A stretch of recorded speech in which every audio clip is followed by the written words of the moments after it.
ngalan ng Ama, ng Anak, at ng Espiritu Santo.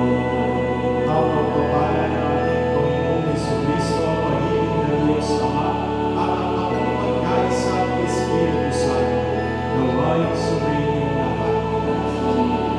Namahal ko mga kapatid, tayo po talaga sa ikawalong araw na ng ating pag-ibisa ni Ating Natin, upang maging marapat tayong gumanap sa mga nagpagdiriwang nito, sama-sama po natin aming at pagsisihan ang ating mga kasalanan. Sino po tagapagpagaling sa mga nagsisisi, Panginoon, kaawaan mo kami. Dumating na tagapagayay ang mga kasalanan magsisi, Kristo, kaawaan mo kami. Nakalulungta sa kanan ng Diyos Ama, maaaring pamagitan kami, Panginoon, kaawaan mo kami. Kaawaan tayo ng makapangyarihan ng Diyos, patawarin tayo sa ating mga kasalanan, at pagbabayan tayo sa buhay na walang hanggan. Gloria in excelsis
Ilumo iyong salita na ibinalita namin, ay maging tao ko po sa sinapupunan ng mga kapatid.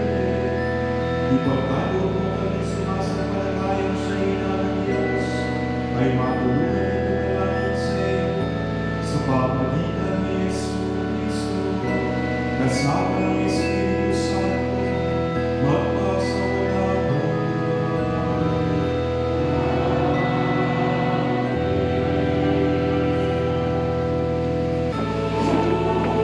Ay, Kaya sa atin ang kaligtasan na dulot ng ating Panginoon. Sa Ebanghelyo po natin ngayon, nauna na ang salaysay ng kapanganakan ni Juan Bautista. Yan naman po talaga ang kanyang gampanin sa misteryo ng ating kaligtasan. Siya yung laging tagapagpauna. At kung mapapansin po ninyo, halos magkampa o magkahawin yung kwento ng kapanganakan nila. Unay, binagbalita ng anghel sa kanyang amaw si Zacarias. Tapos noon, binagbalita rin ng anghel sa mahal na Birhen Maria. At nung siya ay panganak na, tapos sa pinagsalit, si Jesus naman ang ipanganak. Dalawang salaysay, ngunit magkaugnay na magkaugnay. Sa salaysay po ngayong araw, makikita po natin ang mga magulang ni Juan Bautista na parehong nakararanas ng dakilang himala ng Diyos. At ang himala po ito ay hindi lamang para sa kanilang dalawa, kundi batid naman po natin ang himala na kanilang nararanasan ay para rin naman sa buong sangkatauhan. Dahil si Juan ang tagapaghanda ng daraanan ng Panginoon. Si Zacarias po, kung maaalala natin, ano po ang nangyari sa kanya? Matapos na siya hindi maniwala sa sinabi ng anghel. Ano po ang nangyari? Napili at napili. Di nakapagsalita, hindi nakarin. Siya ay naparusahan. Hindi ko gano'n ito kadali sapagkat ilang panahon din ang kanilang hinintay dahil pa katagal na dadalang tao ang isang babae. Siyam na buwan. Kaya kung may siyam na buwan na dinala ni Elizabeth sa kanyang sinapupunan si Juan, siyam na buwan na hindi makapagsalita at hindi makarinig si Zacarias. Napakahirap ang sitwasyon niya, lalo na kung ikaw ay dating nakapagsasalita at nakaririnig. Sinasabi po nila, mas mahirap yung pagiging bigay. Kasi yung pipi, maririnig mo pa yung mga magkaugnay talaga yung halos. Pero kung hindi ka na makapagsalita, pwede mo pang marinig yung sinasabi ng ibang tao. Kaya kung ikaw ay bulag, pagkabulag ka, hindi mo na alam kung ano reaksyon ng mga tao, kapag kaharap mo. Ba?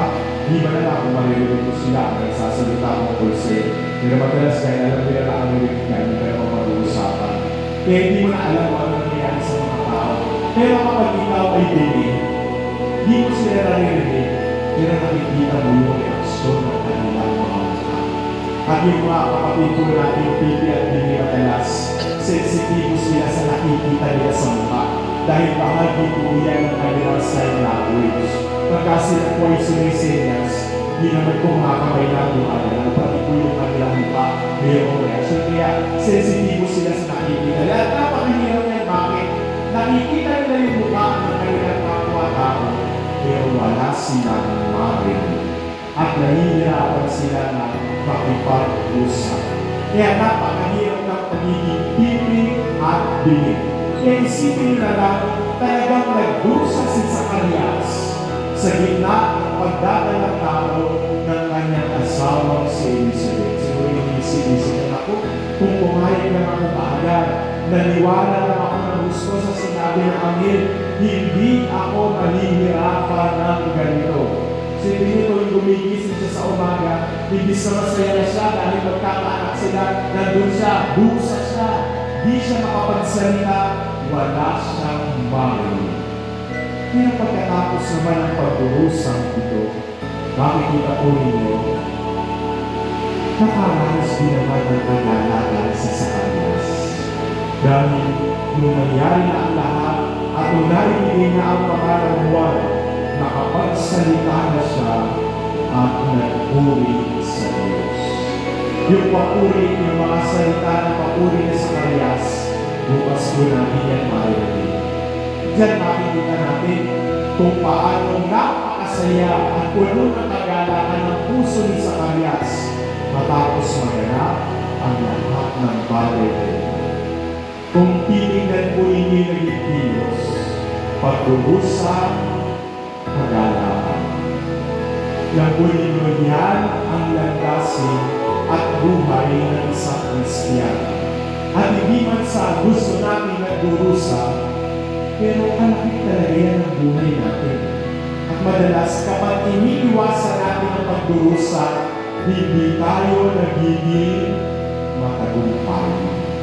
Ang tunay na kagalakan, ang tunay na tagumpay, mararanasan lang natin kung handa tayong pagtiis, kung tayo buong puso na magdaraan sa pagdurusa muna. Kumbaga sa larawan ng ating Panginoong Jesucristo, krus muna bago ang muling pagkabuhay. Pwede ba balik tayo?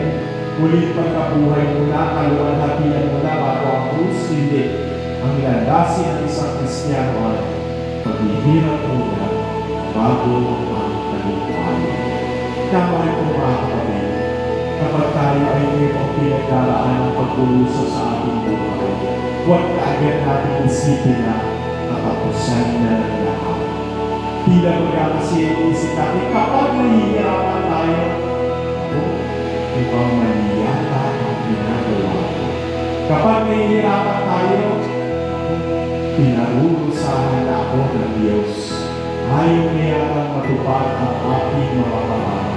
Pero hindi ba kapag tayo'y masusi at tayo'y nagpatuloy sa paghihirap, kahit na ito ay mahirap, pinagpisa natin at natapos natin ito ng waluwalhati, talaga namang doon natin mararanasan ang kagalakan. Kapag na po, minadali natin ang mga bagay-bagay, halimbawa kahit sa pagluluto, susubukan ninyo mas madaling pamamaraan sa pagluluto, masarap mo yung pagluluto. Hindi, ulit sinangin, madali ninyo. Huwag kayo ulit ay 5 minuto lang sa gandang apoy. Matino ba yung isinasayang ninyo? Hindi. Walang tagumpay sa taong nagmamadali. Walang karapatang maging masaya ang tao na puro shortcut ang alam. Sa daan pwede yun para makaiwas sa traffic. Pero sa buhay natin, hindi lahat pwede natin padaliin.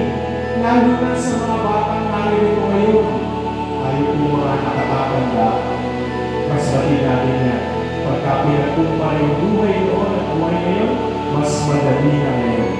Pero sana huwag naman natin ugaling na maski sa mga mabubuting pagdurusa at paghihirap, iniiwas na natin yung mga bata. Turuan niyo silang mag-urong, hayaan pagbugas ng mga pinggan. Turuan ninyo ng mga gawain-bahay, hayaan ninyong mahirapan. Para pagdating ng araw, madali ang lahat sa kanila. Bakit? Natutunan nila sila ay bata. Hindi po may pinahihirapan at nahihirapan agad-agad, hindi na minamahal. Dahil mas marami tayong mga araw na natututunan sa buhay kapag tayo ay nagdaraan sa pagdurusa. Tama ito kakapatid, ito ang larawan sa Zacarias. Kahit na siya'y nakarusahan, kahit na siya ay nagdusa, hindi naman pinagkain ng Diyos sa kanya na makihati sa kagalakan na katuparan ng kanyang plano. Sa buhay natin, yung mga dumarating man na hindi natin inaasahan at madalas hindi natin ito gusto, hindi nakakahulugan yan na hindi na magtatagumpay ang Diyos sa buhay natin. Kasi kapag tayo natutong magtiis, natutong magpakabaka, natutong magpatuloy pa rin sa gitna ng paghihirap, hindi sumusuko, diyan natin makikita, makikita tayo sa tagumpay ng Diyos. Amen.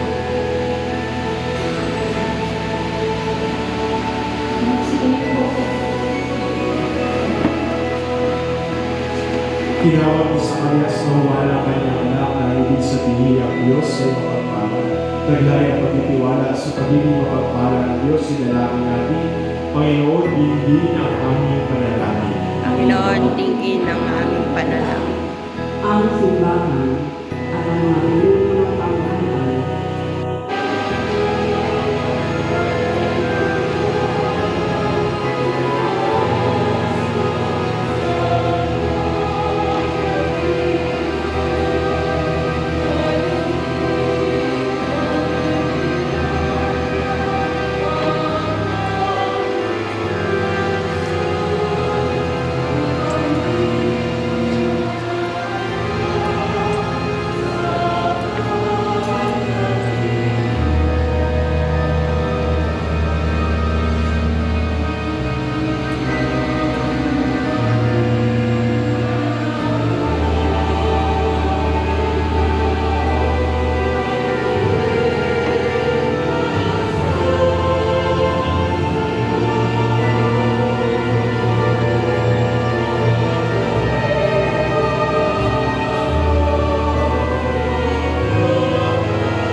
Sa aming pagsasalo sa mananangin, lagi naman aming manamangin panalangin, upang patungan kami ng kaligtasan, pagunaan sa pagkakatawang tao ng iyong anak, ngayong aming ginugita ng kanyang ina, sa pamamagitan ni Yesu Cristo, kasama ng Espiritu Santo, magpasawalang hanggan.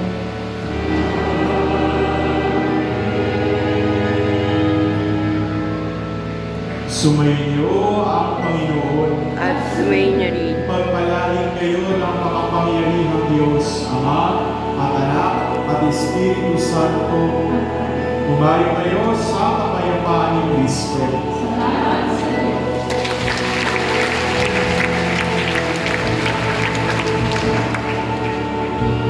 Pipicture tayo dun. Altar.